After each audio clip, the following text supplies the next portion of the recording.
요한일서 2장 7절입니다.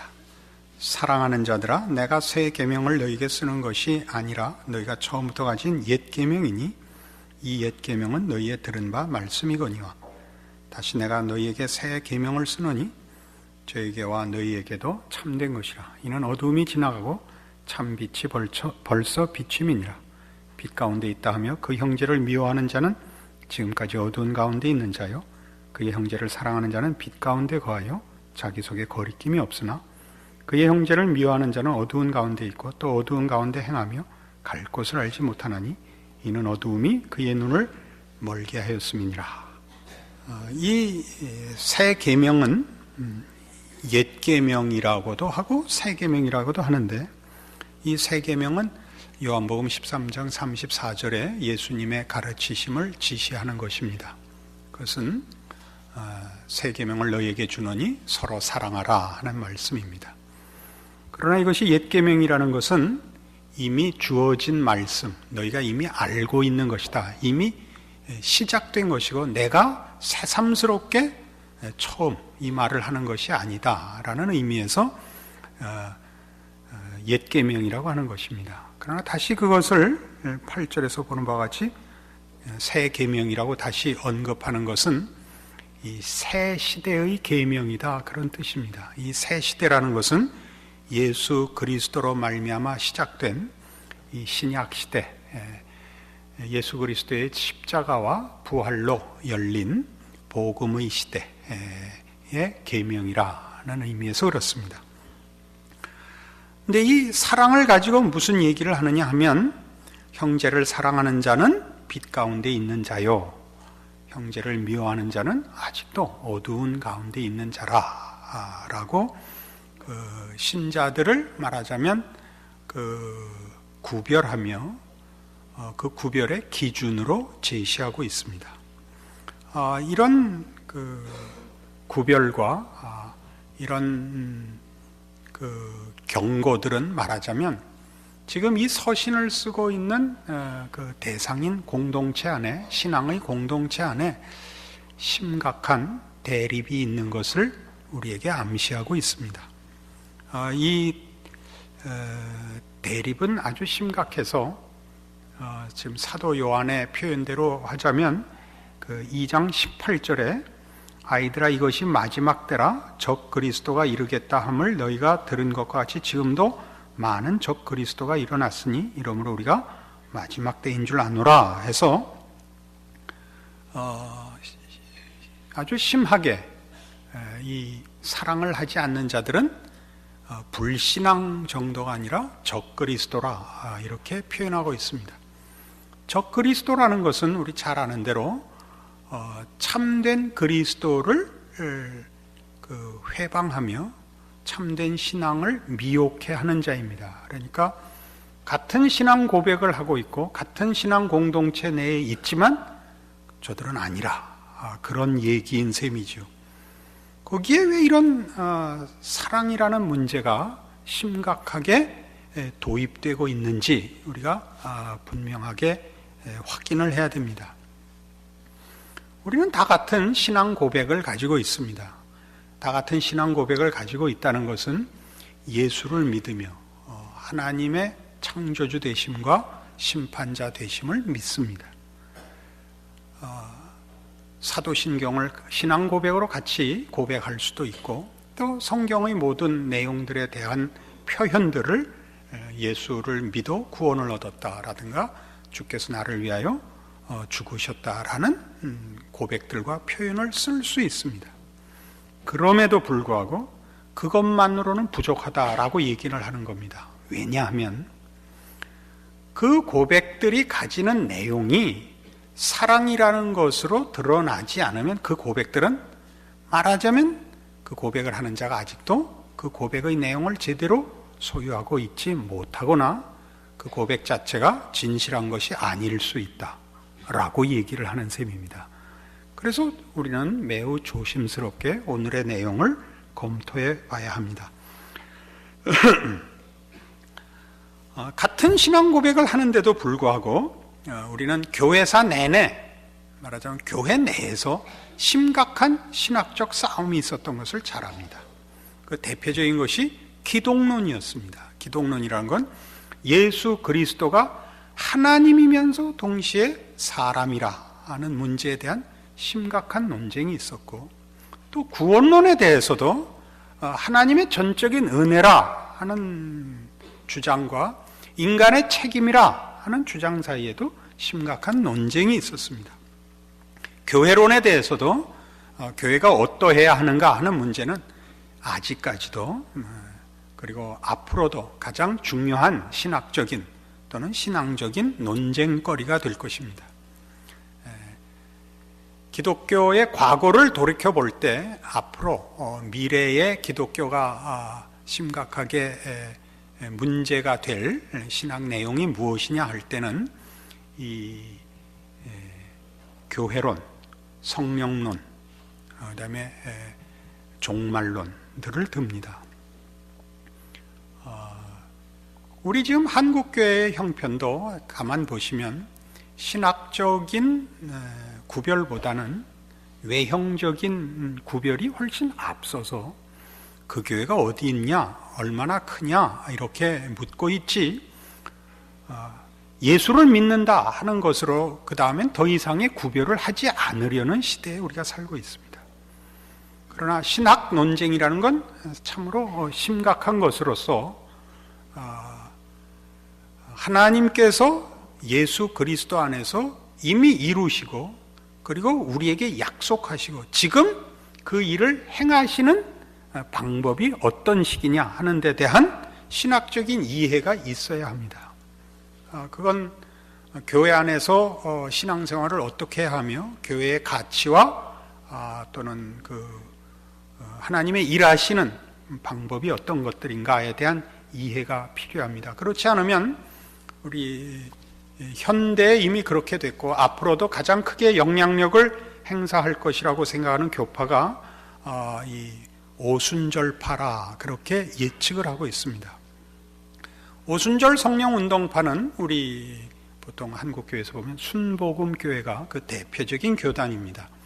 하나님에 대한 직접적인 체험을 강조하고 그래서 감동과 헌신으로 만족한 신앙생활을 격려하는 그런 신학과 신앙 칼라를 가지고 있습니다.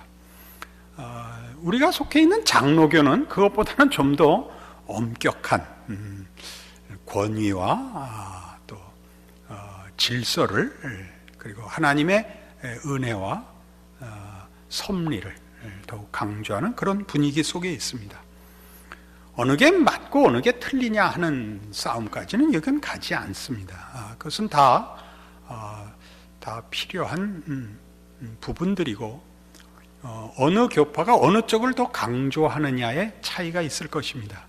분명한 것은 우리는 우리의 이해와 신학적 설명이 가장 성경적이라고 주장을 하고 또 그렇게 실제로 믿고 있습니다.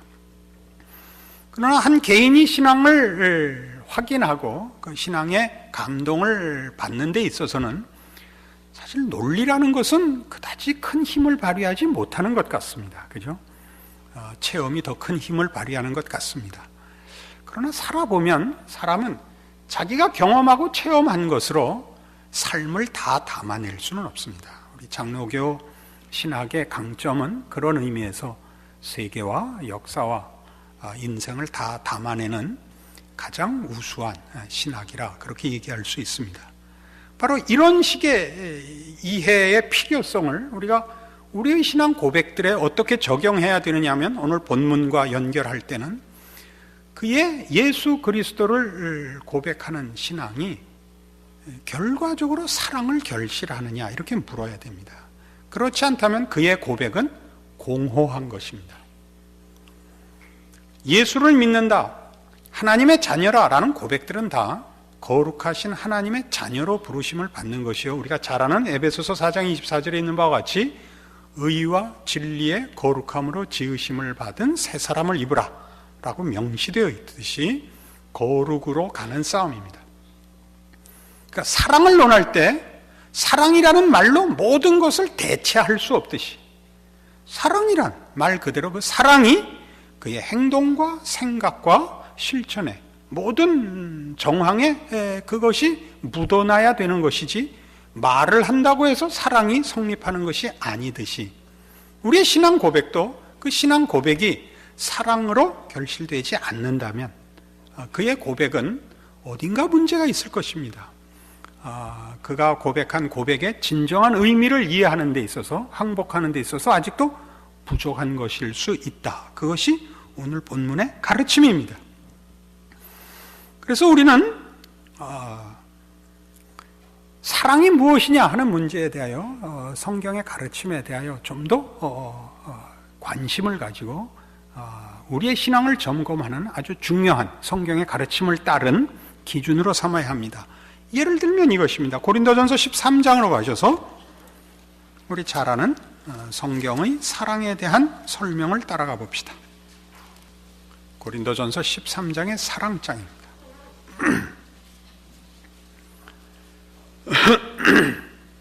내가 사람의 방언과 천사의 말을 할지라도 사랑이 없으면 소리나는 구리와 울리는 꽹과리가 되고, 내가 예언하는 능이 있어 모든 비밀과 모든 지식을 알고 또 산을 옮길 만한 모든 믿음이 있을지라도 사랑이 없으면 내가 아무것도 아니요, 내가 내게 있는 모든 것으로 구제하고 또 내 몸을 불사르게 내어줄지라도 사랑이 없으면 내게 아무 유익이 없느니라.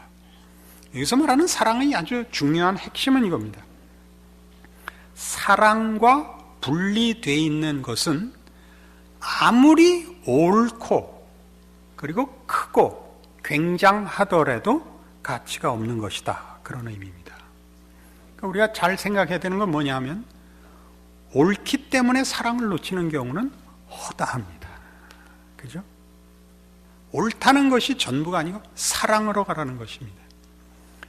능력이 있는 것과 사랑과는 그 능력이 사랑의 발현이어야지, 사랑이 없는 능력은 자기 잘난 것밖에 아무런 결과를 얻어내지 못합니다. 이것이 여기서 말하는 사랑에 관한 중요한 가르침입니다. 예수 그리스도의 사역은 모두 사랑이라는 말 하나로 우리가 요약할 수 있습니다. 하나님이 세상을 이처럼 사랑하사 독생자를 주셨으니입니다. 그렇죠? 예수 그리스도께서 그의 제자들을, 그의 백성들을 끝까지 사랑하시니라. 이것이 성경의 증언들입니다. 사랑에서부터 다 나온 것입니다. 사랑이라는 말을 넣지 않으면 기독교 복음은 성립할 수가 없습니다. 왜냐하면 우리에게 자격과 조건이 없기 때문에 다른 것으로는 하나님이 우리에게 이 구원을 주실 아무런 논리가 성립되지 않습니다. 사랑만이 조건이 없는 것입니다. 사랑은 눈먼 것 아닙니까? 그렇죠? 그래서 이 고린도전서 13장에서 사랑을 처음 얘기할 때 이 세 가지 예는 매우 중요합니다. 기독교 신앙의 내용에 있어서 어떤 명분이든 어떤 진리든 어떤 능력이든 논하려면 그것이 사랑과 붙어 있어야 된다. 사랑과 분리된 능력이나 명분은 그것은 아무것도 아니다. 그건 쓸모없는 것이라. 그것은 뭐라고요? 소리나는 구리와 울리는 꽹과리. 그리고 내가 없는 것이 되고 아무 유익이 없는, 뭐와 분리되어 있으면, 사랑과 분리되어 있으면 그렇습니다. 그래서 그 후에 4절 이하에 나오는 사랑에 관한 그래서 적극적인 표현을 보면, 사랑은 오래 참고 온유하고 투기하지 않고 자랑하지 않고 교만하지 않고 무례히 행치 않고 자기의 유익을 구치 않고 성내지 않고 악한 것을 생각지 않고 진리와 함께 기뻐하고 모든 것을 참고 믿고 바라고 견딥니다. 자, 이런 설명들은 다 무엇을 의미하죠? 사랑은 자기 증명용이 아닙니다. 자기 치장도 아니요, 자신을 치장하는 것까지도 안 됩니다. 사랑은 언제나 상대방을 위한 것입니다. 상대방을 위하는 것 중에 우리가 꼭 기억해야 하는 게 무엇이냐 하면, 사랑이라는 이름으로 상대방을 소유하고 통제하려고 하지 말라라는 뜻입니다. 우리는 사랑이라는 말을 쓸 때 인간적인 사랑은 직접적이고 그리고 자기 만족적입니다. 사랑이라는 이름으로 상대방을 내가 통제하려고 합니다. 내 마음에 들기를 바랍니다. 여러분, 부부싸움을 왜 하나 보십시오. 내 마음에 안 들어서 싸우는 거죠. 사랑은 그런 것이 아닙니다. 내 마음에 들지 않는 싸움을 하지 말고 상대방 마음에 들지 않은 것을 괴로워해야 합니다. 제가 그 경지에 갔다는 뜻은 아닙니다. 이것이 사랑입니다. 그러니까 당신이 말이야, 이거는 사실은 없는 것입니다. 그러니까 우리는 아직 현실적으로 그 말을 하고 그 싸움을 합니다. 그것은 우리가 아직도 진정한 사랑의 또는 믿음의 경지에 가지 못했다는 뜻입니다. 성질을 부릴 수 있습니다. 성질을 부리고는 이 생각을 해야 됩니다. 내가 잘못했다. 내가 아직도 실력이 부족하다. 내 신앙이 아직 신앙 고백에 어울리지 않는다라고 자기 성찰로 돌아와야지, 내가 오죽하면 그랬겠느냐라는 것은 성립되지 않습니다. 오죽하면이라는 말을 쓰면 예수님이 십자가를 질 이유가 없어집니다. 그러니까 우리의 사실 인생 속에서 이 문제는 심각합니다. 왜요? 지금 이 요한 서신을 받아들고 있는 신앙 공동체에서 결국 무슨 싸움이 났다고 생각합니까? 왜 적그리스도라는 표현을 썼냐면 그것이 반대편, 교회 밖에서 교회를 공격하는 자들이 아니라 교회 안에서 같은 신앙을 고백하면서 싸움이 일어나고 있기 때문에, 어떤 것으로? 아마 명분이 있었을 것이라고 생각하는 것입니다. 그 말이 옳을 것입니다. 그리고 그들이 심지어 경건해 보일 수도 있었을 것입니다. 그럼에도 불구하고 뭘 놓치고 있다고요? 사랑을 놓치고 있다고요. 이 원래 사랑을 설명하는데 이렇게 댕댕거리면 안 됩니다. 사랑은 눈물이 그렁그렁해서 불 다 끄고 촛불 한 3개 켜놓고 해야 맞습니다만은, 지금 여기서 얘기하는 사랑은 그런 이렇게 감성적인 지금 얘기를 하려는 것이 아니라 신앙을 확인하는 기준으로서 제시되고 있다는데, 우리 정신 똑바로 차리고 울지 말고 생각을 해야 되는 부분이 있는 것입니다. 그래서 진정한 사랑은 어떻게 하는 것이냐 할 때, 이렇게 하는 것이라고 어떤 유명한 목사님이 말씀하셨습니다. 이 유명한 목사님 본회퍼라는 독일의 유명한 목회자요 신학자였던 분입니다. 본회퍼의 글에 의하면 진정한 신앙적 사랑이란, 기독교 사랑이란 직접적으로 상대를 만나는 사랑이 아니고, 또 상대와 관계하는 사랑이 아니고 예수를 통하여 만나는 사랑이라 합니다. 그러니까 우리는 예수를 빙자하여 상대방을 사랑한다고 쳐들어가지 말고 예수에게 그 사람을 붙잡고 들어가려는 겁니다. 그 사람을 붙잡고 들어가는 것은 강요하는 것이 아니라 기도로 사랑하는 상대방을 예수 안에 들어가 예수를 통하여 예수에게 간청하여 만나라는 것입니다. 참 의미심장한 표현입니다. 여러분 깊이 한번 생각해 보십시오.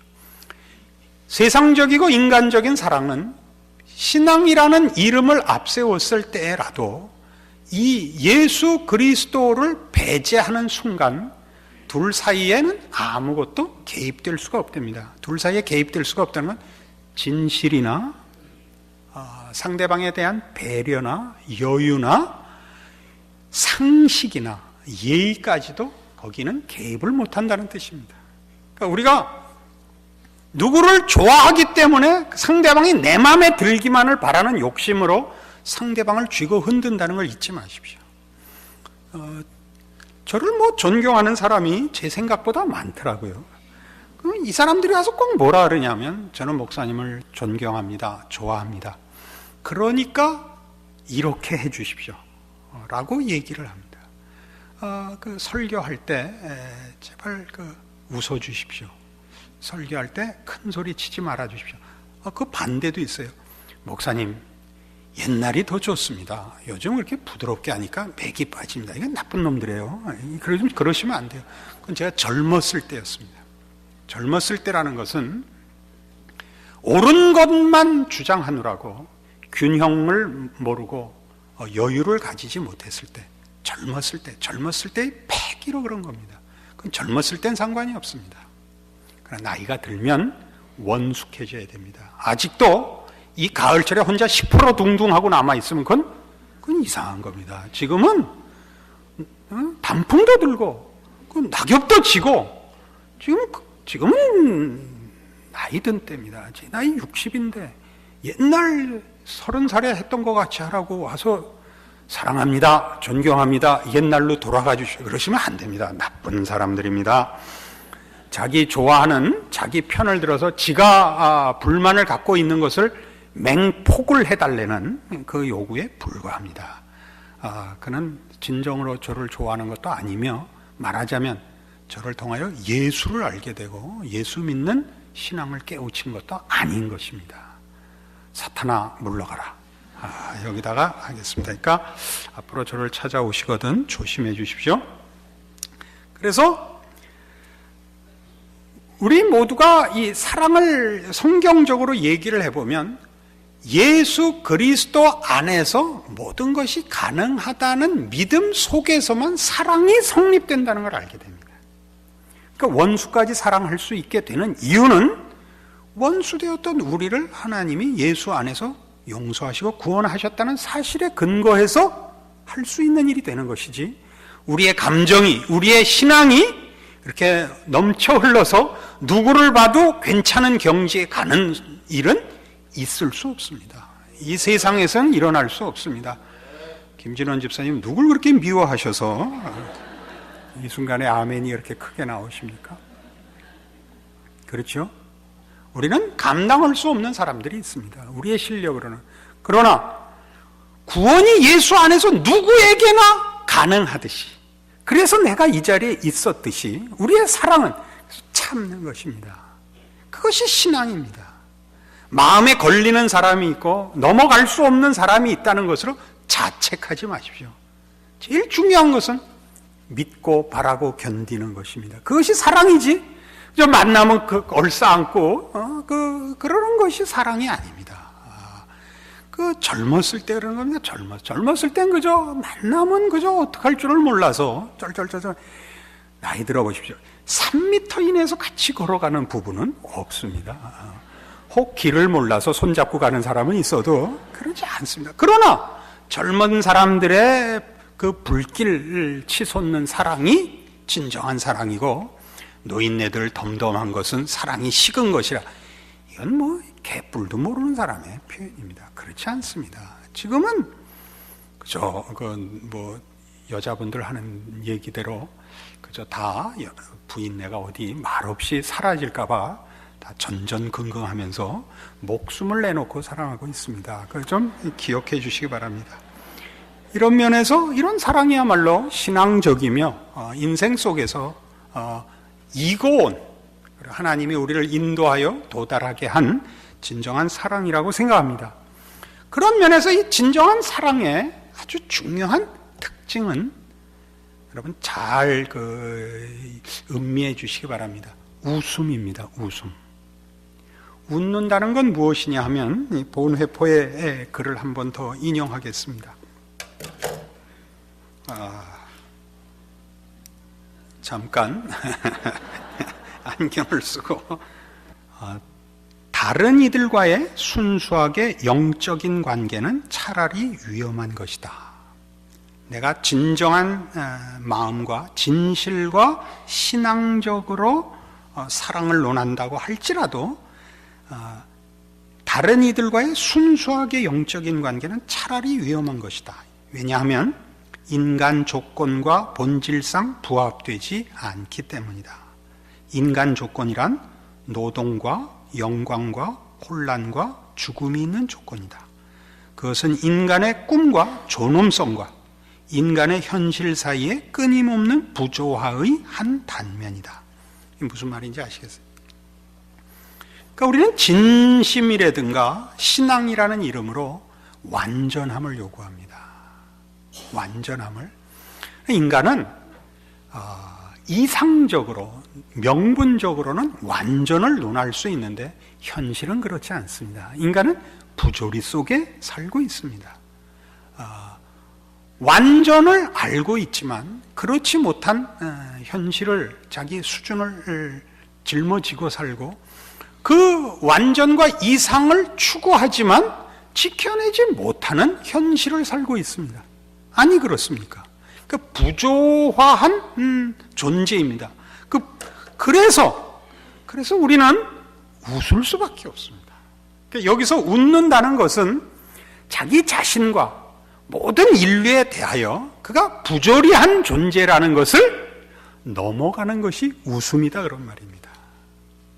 그러니까 사랑이란 결국 아까 우리 고린도전서 13장에서 본 바와 같이 모든 것을 견디고 믿고 바라는 것입니다.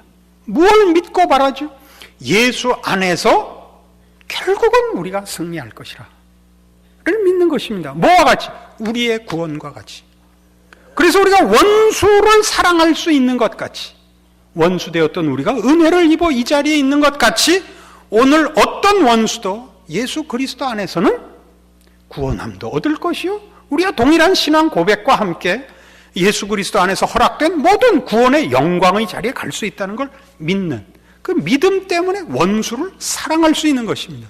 그럼 그 원수를 결국 그렇게 될 은혜와 하나님의 구원의 능력을 근거로 해서 지금 포옹할 수 있느냐? 그렇지는 않습니다. 지금은 도망 다닐 수밖에 없습니다. 그러니까 우리가 진심을 가진다든가 신앙이라는 이름으로 아직 주께서 은혜를 베풀어 그를 완전하게 불러내지 않은 상태에 내가 예수를, 십자가를 배제해놓고 내가 쳐들어가는 것은, 그러니까 여기서 얘기한 순수하게 영적인 관계로 쳐들어가는 것은 아직도 신앙이 뭔지 모르는 것이요, 예수 안에서 우리가 사랑이라는 말을 어떻게 기다려야 하는 측면을 강조한 것인지 모르는 것이다, 그런 뜻입니다. 조금 더 읽죠. 우리는 이루지 못할 꿈과 지저분한 미완성의 구름을 몰고 다니는 육신을 입은 유한한 존재이다. 우리의 영성이 삶의 자연스러운 정황과 인간관계로부터 분리될 때, 그러니까 삶의 자연스러운 정황이라는 것은 우리의 부조리함과 우리의 이율배반적인 모순 같은 것들과 분리되고 오직 명분과 이상만 가지고 싸움을 걸면 어떻게 된다고요? 아주 중요해요. 가장 먼저 나타나는 신호 중 하나는 웃을 수 있는 힘을 상실한다는 사실이다. 그죠? 부부가 싸우면 눈을 안 마주칩니다. 그건 속일 수가 없어요. 속일 수가 없어요. 우리가 누구하고 이렇게 감정이 상하면 웃을 수가 없죠. 이렇게 최소한의 예의를 갖추는 것이 이렇게 인사하는 척 눈길을 피하면서 안녕하세요, 이렇게 될 수밖에 없다는 사실입니다. 웃는다는 것은 믿음을 가지는 것입니다. 댕댕거리는 건 그런 의미에서 이 왼수가 심판관이 되었다는 뜻입니다. 그거 하지 마십시오. 웃으셔야 됩니다. 그게 사랑입니다. 그러니까 교회 안에 등장하는 큰 신앙적인 싸움의 가장 위험한, 그리고 제일 우리 모두가 시험에 빠지는 일이 뭐냐면 명분적 싸움으로 인하여 현실적인 이해, 기다려야 하고 은혜를 구해야 하는 겸손과 간절함을 놓치게 된다는 사실입니다. 그렇게 될 때 늘 옳은 말을 해놓고 모든 성도들의 마음은 다치는 것입니다. 교회 안에 교제와 진정한 위로와 진정한 사랑과 웃음이 사라진다는 사실입니다. 이것 기억하셔야 됩니다. 우리는 옳은 것이 전부가 아니라는 걸 성경에서 아주 대표적으로 예수님을 제외해놓고 두 인물을 통하여 배웁니다. 모세가 그랬습니다. 이 백성을 없애려면 제 이름도 빼주십시오. 그게 모세의 요구였고, 사도 바울이 내 골육, 내 친척이 구원 얻기 위해서는 내가 저주를 받아도 좋습니다. 이것이 사랑입니다. 이것이 사랑입니다. 그리고 예수님께서 아버지여, 이 죄를 저들에게 돌리지 마옵소서. 저들이 자기가 하는 일을 알지 못하나이다. 이건 예수님만 해야 돼요. 여러분들이 기껏 싸워놓고 하나님은 아실 거야 이렇게 말하는 건 그건 안 됩니다. 그건 나쁜 말입니다. 그런 말은 안 하는 겁니다. 웃으셔야 됩니다. 모든 이들과 웃으시고 예의를 갖추시고 믿고 기다리십시오. 그것이 원수를 사랑하는 것이요, 십자가의 신앙을 실천하는 것이요, 우리의 신앙 고백의 힘입니다. 힘입니다. 여러분 모두에게 이런 여러분 신앙 고백이 가진 그 내용의 실제적인 현실적인 실천의 그 핵심이 무엇인가가 오늘 이 말씀을 통하여 확인되고, 이것을 실패하지도 마시고 시험에 지지 마시고 지켜내시는 여러분들의 신앙 되시기를 바랍니다. 기도하십시다. 하나님 아버지, 하나님께서 예수 안에서 우리를 구원하셨을 뿐만 아니라 지금까지 오래 참으시고 앞으로도 오래 사랑 가운데 우리를 지켜보심을 인하여 감사드립니다. 그리하여 결국 우리가 주를 믿는 자요 하나님의 자녀로 빚어진 자로서 우리에게 허락된 믿음과 약속들이 실현될 것을 믿습니다. 그것을 자신에게 적용하고 그리고 우리 믿음의 이웃들과 세상에 적용할 수 있게 하여 주시옵소서. 그리하여 우리가 있는 곳에는 웃음이 있고 사랑이 있고 그래서 회복이 있고 화해가 있고 용서가 있고 인내가 있는 참다운 그리스도를 모신 그 평화와 구원과 은혜의 결실이 나타나는 우리의 생애가 되게 하여 주시옵소서. 예수님 이름으로 기도합니다. 아멘.